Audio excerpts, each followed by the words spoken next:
It is Friday, and it's another edition of Locked On Royals on the Locked On Podcast Network. I'm your host, Jack Johnson. We've got some questions to answer from the mailbag, go over some first-round failures and how it's affecting the Royals organization, and is it going to be Nick Loftin or Michael Massey next year at second base? That's all coming up next on Locked On Royals.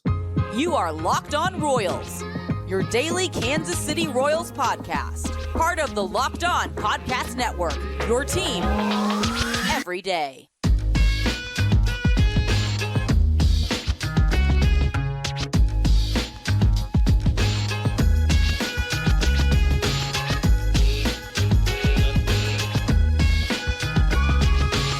Thank you for tuning in to another edition of Locked On Royals on the Locked On Podcast Network. I'm your host, Jack Johnson. You can follow me on Twitter at JohnnyJ_15. That's at JOHNYJ_15.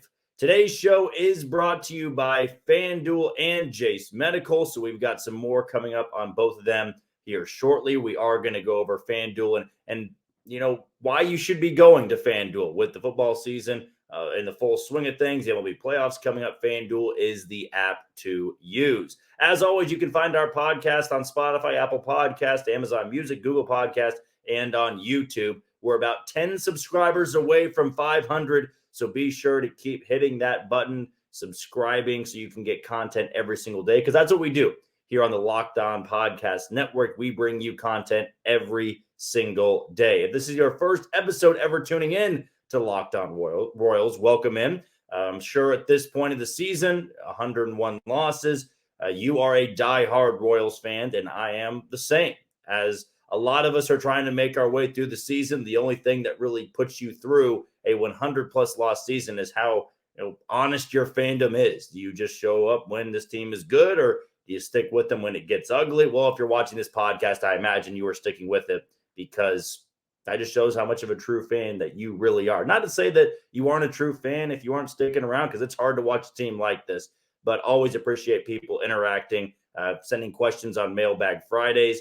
I love it. After work, I work at Sports Radio 810 WHB. I've got a morning show on ESPN Kansas City daily, and also once a week on 10 Sports Radio from 7 to 10. So I love getting home from work, seeing the tweets you guys send me, the questions, just interacting on Twitter. It's a big thing for me. And as always, you can follow me on Twitter at JohnnyJ_15. It is a Mailbag Friday, which I love doing these. It doesn't matter if the Royals are hot, they're cold, they're in between. I love answering the questions that you guys send my way, because I want to give you shout outs on this podcast, make you heard, because I don't get to do this podcast if it wasn't for you. If it wasn't for you continuing to engage with this podcast, come up with new content ideas, comment on YouTube, comment on Twitter, it wouldn't be fun to do, because it'd just be me talking into a black hole, into a void.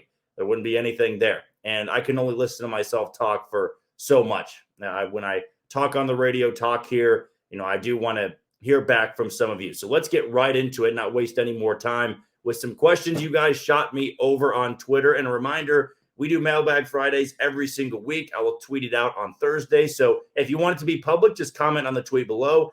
If you don't feel comfortable in sending a question and being seen by everybody, you can always direct message me. My DMs are open for that. So let's start it off with Jonathan's question. On Twitter, he asked, would you trade J.J. Picollo for Chaim Bloom straight up? Now, we all know with Boston that Chaim Bloom was relieved of his duties, and a lot of Red Sox fans are relieved. But I also look at it this way, that those big brand teams, the Dodgers, the Red Sox, the Yankees, the Mets, now you could argue the Braves and the Astros, when you have a big brand like that, you're held to a certain standard. And Chaim Bloom, very early on in the tenure, found a lot of success in Boston. But when you can't maintain that success, then people start calling for your head. I understand this year that there's going to be people, and there's a hell of a lot more than I thought, that want J.J. Picollo's head to roll. You don't want to see J.J. Picollo get another year. You feel like he's Dayton Moore 2.0. I don't believe he is. I think that he was one of the masterminds in overhauling a little bit of this organization, the minor league department. I know not everybody was relieved of their duties, and there's still a lot of work to be done, but I don't call J.J. Picollo 2.0. So the question is, Chaim Bloom or J.J. Picollo? If this was a different scenario, if JJ Picollo was in year 3 or 4 of this and these were the results you were getting, hands down, I would trade Chaim Bloom because I think Chaim Bloom is a very intelligent front office mind. And I think he'd fit really well here in Kansas City. Now, I am curious if there were any discussions. Now, I don't know who those discussions or where those discussions would be had or with whom, but John Sherman would be the one to make that call. If he wanted to have Chaim Bloom replace JJ Picollo, well, he's got that power. But it also shows that you're abandoning the process pretty early, that you don't think JJ Picollo can do this. And that would frustrate me because if you're going to relieve JJ Picollo after 1 year, why did you not do it last year? Why did you not just clean house? That to me would show a lack of commitment and a lack of leadership, honestly, on John Sherman's part. So I think in a different scenario, I would say yes. But I don't even know if Chaim Bloom would take an offer from Kansas City. He's going to have a couple of offers out there, and I think with organizations in better spots than Kansas City, I just think it's so unlikely. Now, if you're asking me if I'm John Sherman, if I have the money, there was a lot of talent in Boston, but also traded away a lot of top talent. He will forever be known in Boston as the guy that traded away Mookie Betts. And I know in Kansas City, a lot of you would not be a Chaim Bloom lover if he traded away one of the superstar talents and all you got in return really was Alex Verdugo. So I think for right now, I would say no. I would like Chaim Bloom to come to this organization and kind of be an assistant. I just don't think he's going to take that job. He's going to get an offer from a major league team to try and overhaul that system. Ben asked on Twitter, which I kind of already responded to, but I'll have more of a professional answer to it. Why did the Royals still employ Matt Duffy? He's a bench player. He's a veteran, and there's no need for the Royals to call up a rookie to sit the bench. I am somebody that wants to see Tyler Gentry. I'd love to see Devin Mann. I'd like to see Samad Taylor back up, but Matt Duffy's not taking any at-bats from anybody. He's not playing a lot. He might come in and play some first, play some third, play some second. He's just a veteran guy at this point. There's 15 games, folks. There's no need to really get up in arms about it anymore. You know, he's not going to be stealing at-bats very often from Nick Loftin or from Michael Massey or from Michael Garcia. Those guys are rotating pretty evenly now. So I just think that's why Matt Duffy's still there. Veteran guy, you know, he's one of the few guys I expected to stay on the roster the entire year, but here he is. He's a veteran. You know, he's a very successful veteran in terms of who he's played for. There's no need to bump him off the roster in the final 2 weeks of the season. Chance had a really good question on Twitter, and shout out to him over at ESPN Wichita. Should the Royals consider bringing in Chaim Bloom as an assistant/advisor gig? He has a good track record in the draft. Marcelo Meyer, Kyle Teal, and came from the Rays organization before Boston. If he got a scouting position, he would be giddy, or I would be giddy, speaking from Chance, and would signal the Royals are serious. If the Royals could get him to some assistant role, to a scouting role, you jump all over that. There is no hesitation on my mind. He is a guy that has an eye for talent.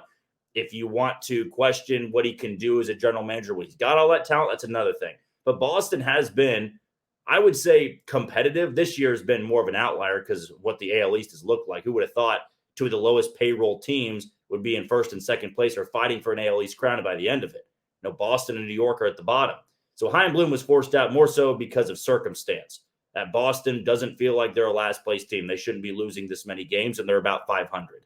But if you can get him here on an assistant GM role, if you want to make JJ Picollo the general manager and then Chaim Bloom the president of baseball operations, that's a home run. I just think that he's going to get control of an organization somewhere that's trying to rebuild. And for the Royals' sake, I just don't think it's going to be there. I don't think that offer is going to be there. But for Chance, if that is an opportunity for him, you have to jump all over that. Josh asked a fun one on Twitter, and this is going to be a really tough one for me to answer. Who's my favorite host of One Royal Way? Some great guys over there. Fantastic work. I always love listening to their episodes. You got Joel Penfield, you got Jordan Foote, and of course, Josh Kaiser. You know, I always, love to engage with those guys on Twitter, hear their side of things, because they do fantastic work. I mean, I'm all for promoting my own podcast stuff, but I have no shame in promoting other podcasts as well. One Royal Way is a fantastic podcasting group, and they always have intriguing comments, and they've got great content. If I have to pick, man, you're also lovable in your own way. I'll put it at that. It's like a father here with their kids. I can't pick one. You're all my favorites. A cop-out answer, that really is. But as for the podcast, love it, man. They do great work over there. I've gotten a lot of inspiration from them. They just have a great all-around group over there at One Royal Way for the KC Sports Network. So I know it's not the question you were, or the answer you were looking for to your question, Josh, but all you guys do great work, and I love hearing all of your content. And lastly, Jeremy Slemons on Twitter asks, what's going to be the number on Bobby Witt Jr.'s deal when his time to get paid rolls around? Also, what's the earliest that a competitive window would open? I would say, to start with the Bobby Witt Jr. question, I think he's only going to sign a mega deal here. I think Matthew Lamar did a great job breaking this down on Royals Review. He thinks that Bobby Witt Jr. will only sign a big-time deal. He's not going to sign some 3 or 4 year deal, so you're looking at a 10 to 11-year deal. I agree with this one completely. He said the AAV for an extension will probably be around $25 million. The average annual value based on comps for an 11-year deal would be about $275 million. For a 14-year deal, you're looking at about $350 million.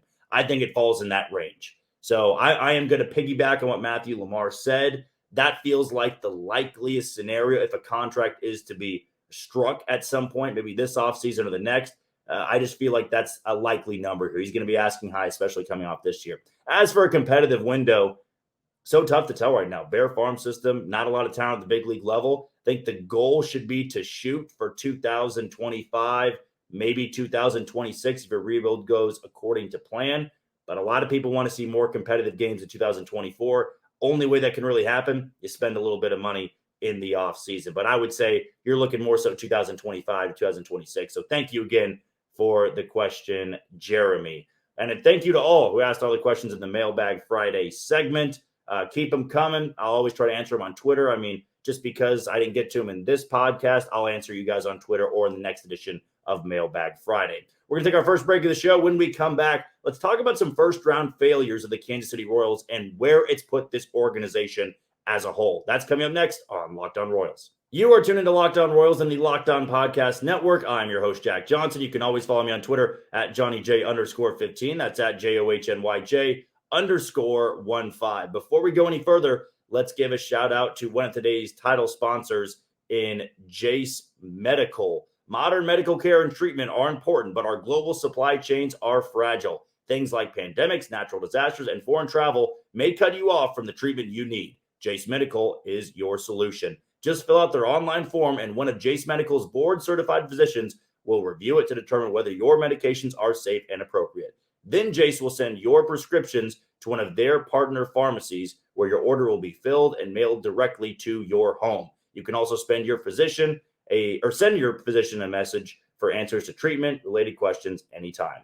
Everyone should be empowered to care for themselves and their loved ones during the unexpected. That's why Jase Medical offers the Jase case. Save more than $360 by getting these life-saving antibiotics with Jase Medical Plus, an additional $20 off by using my code LOCKEDON at checkout on jasemedical.com. That's JASE medical.com.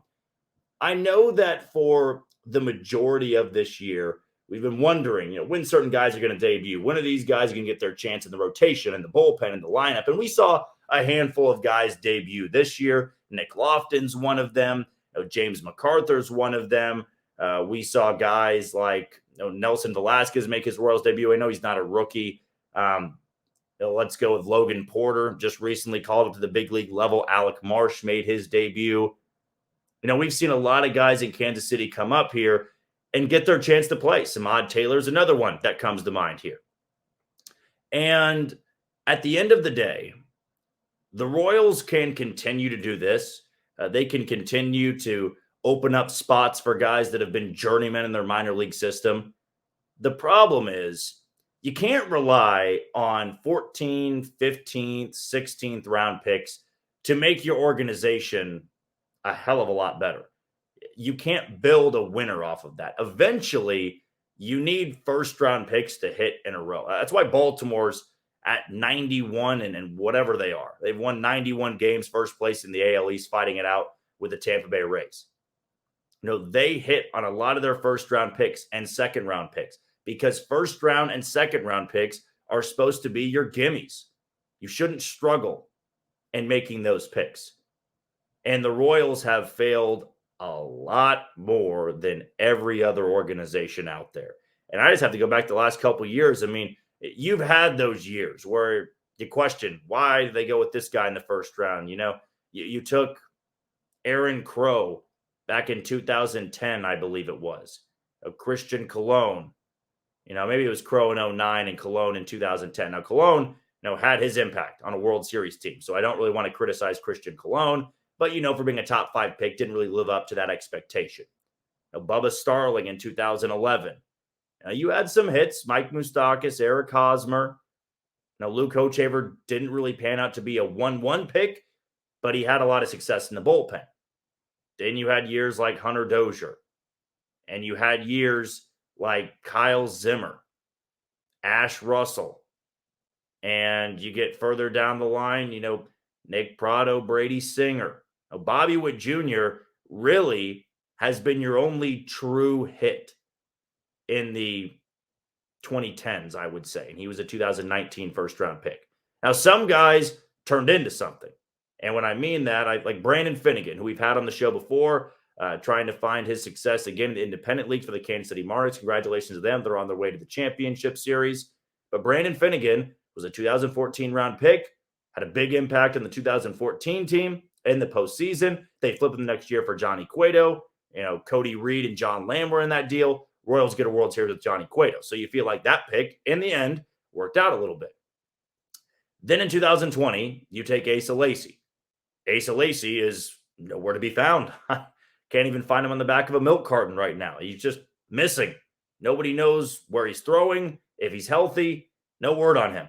Now, 2021, Frank Mozzicato, really good in Quad Cities. But now all of a sudden, he can't throw a strike he was missing a lot of bats in Columbia. Quad Cities is where he's struggling to find his command. ERA north of 7. Now, he's still a young guy, about 21 years old next season. Those are the type of guys that you wish you could just lock in as a future ace. Use a first-round pick. He was an underslot guy, success at the very low levels, but now the velocity's not really ramping up. His ERA is really high in high A, and I don't want to just say, well, it's him adjusting. It feels like every other organization has guys that just fast-track to the big leagues. The Royals struggle with that. At 2022, Gavin Cross, he had a dismal year this year.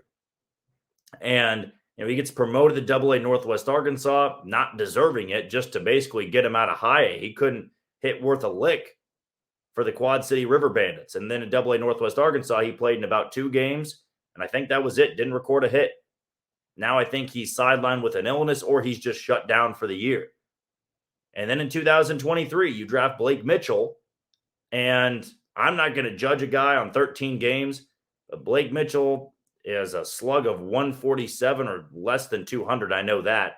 And those 13 games in the Instruct leagues. Kyle Teal's in AA for Boston, who was right there for the taking. Matt Shaw's in AA for the Cubbies. Now, maybe in the end, Blake Mitchell's better than all of them. I just going off track record here. The Royals seem to make it harder on themselves. And this team can never seriously contend again if these first-round picks are going to be constant reaches, if they're quitting baseball 2-3 years into their career. I mean, this is my big problem. And the mental aspect, I would say, is the biggest part about finding success in the minor leagues. You could be physically gifted. I mean, a lot of these guys that are in the minor leagues were wildly successful in high school and college. It's why they're there at this point. But the mental aspect is knowing that, hey, once I'm good, I'm good. I'm better than this level. I can hit, I can pitch in AA. You need that mental aspect of it. And the Royals right now, I just think, have some guys that may not have that mental approach. I mean, Asa Lacy and Gavin Cross being 2 of your top 10 picks in the last 3 to 5 years of your rebuild. One of them, you have no idea where he is. And kind of for the other guy, you don't know where he is right now either. I mean, is he healthy? What is this illness? Is it concerning? All these things are stuff you have to factor in. And first-round failures has been a constant problem for the Royals. I mean, I would go as far to say right now, the best pick in 2022 for the Royals last year was their 15th rounder. And that's Javier Vaz, who's raking in AA Northwest Arkansas. He could be a future center fielder in Kansas City. And that's a good thing. You're finding value late in the draft. But also, I mean, imagine what you could do if you hit on your first 3 picks. I mean, I'd go Javier Vaz and Mason Barnett as the two best picks in that draft class. You go back to 2019, a Bobby Witt Jr. home run pick. He's a superstar. You need more of those, and you can't afford to miss in this upcoming draft next June. You can't have any more reaches, and we've discussed this. We discussed this around the draft time, that the Royals just make it harder on themselves. And the first-round failures, I don't want to say they're busts just yet, but you look around baseball, a lot of first-rounders elevate themselves very quickly. They don't struggle that much at the lower levels. Get the AA and AAA, I get it, facing better competition. But to see your first-round pick in year 2 mightily struggle in high A, like we saw with Lacey and Gavin Cross, it's problematic because it's a reoccurring theme for this scouting department and for this front office. It's got to change if they're ever serious about contending again. Before we wrap up the week and send you off from the weekend, let's close our show with a debate. Do you want Nick Loftin at second base next year, or do you want Michael Massey? I'll give you my thoughts next on Locked On Royals. You are tuned into Locked On Royals on the Locked On Podcast Network. I'm your host, Jack Johnson. You can follow me on Twitter at JohnnyJ_15. That's at JOHNYJ_15. And be sure to find all of our podcasting episodes on Spotify, Apple Podcasts, Amazon Music, Google Podcasts, and on YouTube. We are 10 subscribers away from 500. Let's try to get to it before the end of the season. And then by the beginning of next year, let's try to just get 500 more. Let's try to get to 1K by the beginning of the 2024 season in Kansas City. But before we go any further and get into our debate of Nick Loftin or Michael Massey, let's give a shout out to one of today's other title sponsors in FanDuel. Get ready for the NFL season with incredible offers from FanDuel, America's #1 sportsbook. Right now, new customers can bet $5 and get $200 in bonus bets guaranteed. Plus, all customers who bet $5 will get $100 off NFL Sunday Ticket from YouTube and YouTube TV. Now is the best time to join FanDuel. The app is easy to use, and you can bet on everything from spread to player props and more. So visit FanDuel.com/lockedon and kick off the NFL season with an offer you won't want to miss. FanDuel, the official sponsor of the NFL. I've gotten this question a few times on Twitter, and I feel like I need to come clean and just give you my thoughts on it and what I think the Royals are going to do in 2024.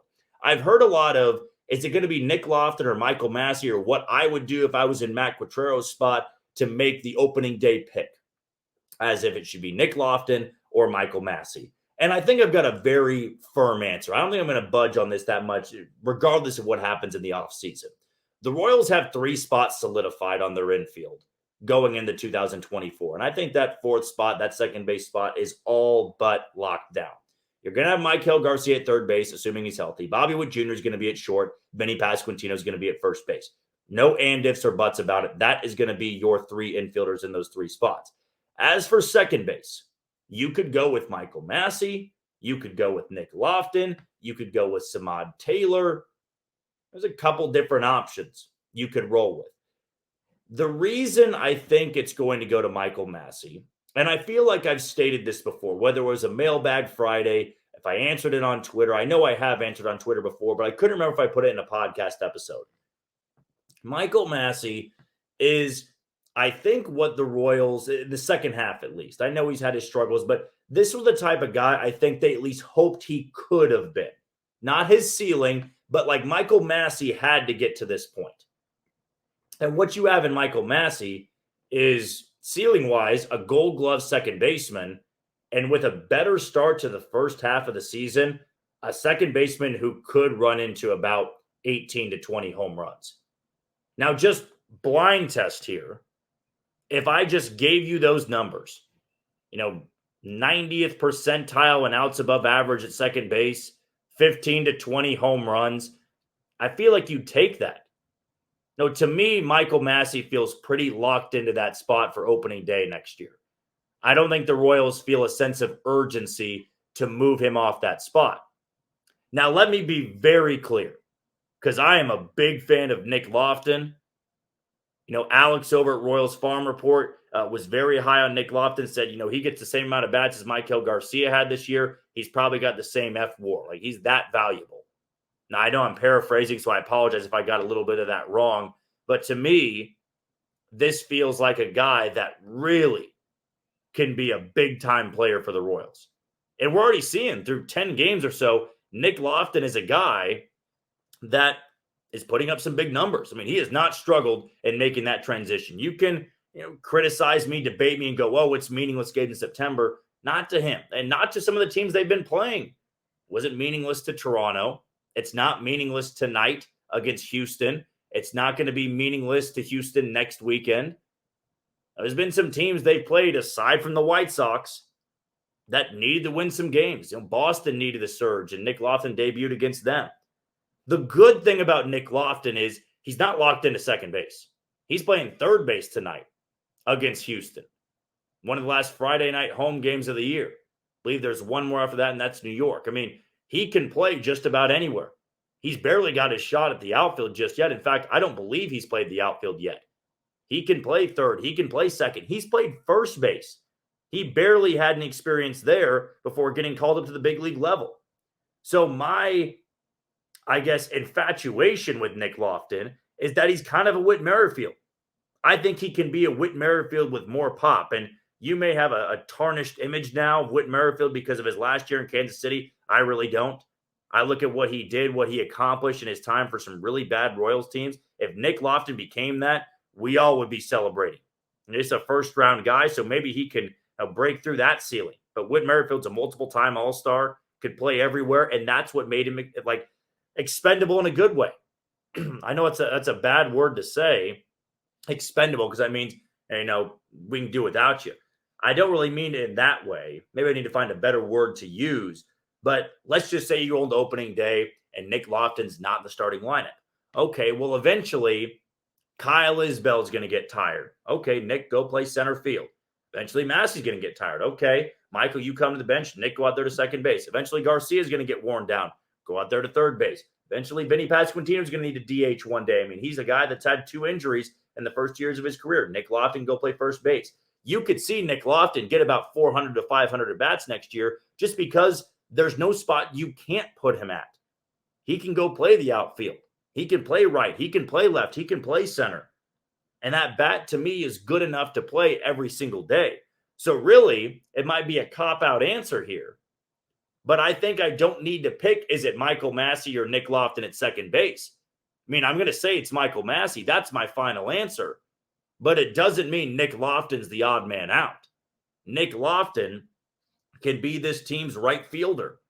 Nick Loftin can be this team's left fielder. If you had to ask me right now in the outfield who I would take, if I just could pick one of 4, Melendez, Waters, Loftin, and Isbell, I'd take Nick Loftin. Because of his age, because of what I think he could be, being a former first-round pick, all of that helps. And his flexibility is good. I think his defense translates really well. So, yeah, I think Nick Loftin is on the opening day roster next year. I think Michael Massey is as well. Your infield, I've said this weeks ago, months ago, infield's set for 2024. They're not moving off Michael Massey at second base. Defense is too good, and the bat's coming around a little bit. He was basically a pitcher hitting in April, May, and June. Now you're seeing a much different player. He struggles to begin next year. All right, maybe you have your answer. He's just not a 162-game player. He's maybe a 50 to 60 game guy. And you put him on the bench, maybe Nick Loftin then just plays second base every single day. Kind of happened with Whit Merrifield. He was a second baseman, and then right field became open. Nobody played right field. Boom, he goes out there. That's how I see the Royals treating Nick Loftin in his future in Kansas City. Well, that's going to do it for another edition of Locked On Royals on the Locked On Podcast Network. I've been your host, Jack Johnson. You can always follow me on Twitter at JohnnyJ_15. That's at JOHNYJ_15. And check out all of our podcasting episodes on Spotify, Apple Podcast, Amazon Music, Google Podcast, and on YouTube. Just be sure to hit that follow button and subscribe. The Royals take on the Astros for a 3-game set at Kauffman Stadium. Zach Greinke on the bump tonight. And we will have a full recap on Monday when we talk to you again. So you take it easy, Kansas City.